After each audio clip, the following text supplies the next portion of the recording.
একটা মানুষ কত দ্বারা প্রতারণা করতে পারে, বা আমি এতদিন বুঝলাম একজনের পিছিয়ে একজন লেগে কি করতে পারে। তা আমি আজকে কয়েকদিন আমার অফিসে আমার জন্য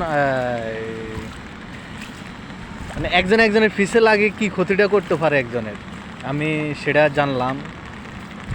তো আল্লাহ যদি সহায় থাকে, আল্লাহ যদি আমার পক্ষে থাকে, আমি যদি ন্যায় পথে চলি, সত্যের পথে চলি, কখনো আমার কেউ কিছু করতে পারবে না। আমার পিছে শত্রুতা আমি করি, তা আমার আল্লাহ আমার আছে, এবং আমি কখনো বিনা অন্যায় ন্যায়ভাবে কখনো কারো কোনো জিনিস নষ্ট করি নাই, এবং কারো কারো করে বিপদে হালাই নাই, এবং আমি বরং চেষ্টা কারো করে বাঁচাইতে চেয়েছি।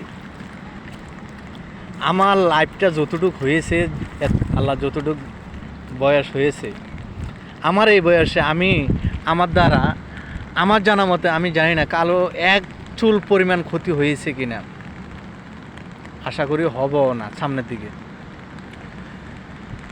তো আমি যারা আমার পিছে লেগেছে, আমি তাদের উদ্দেশ্যে বলতেছি, আল্লাহ যদি সবাই থাকে, তুমি হাজারো আমার পিছনে লাগে কোনো লাভ হবে না। এখন হলো লেগে থাকতে পারবা, কিছু করতে পারবা না। শত্রুতা আমি আমার আল্লাহ আমার পাশে আছে, কখনো অন্যায়ের পথে চলি না, ন্যায় পথে চলাফেরা করি, ঘুষ খাই না, কর্ম করি খাই, অসৎ পথে টাকা কামাই না, সৎ পথে কামাই। বুঝছো, আমার পিছনে লাগে লাভ নাই ভাইও।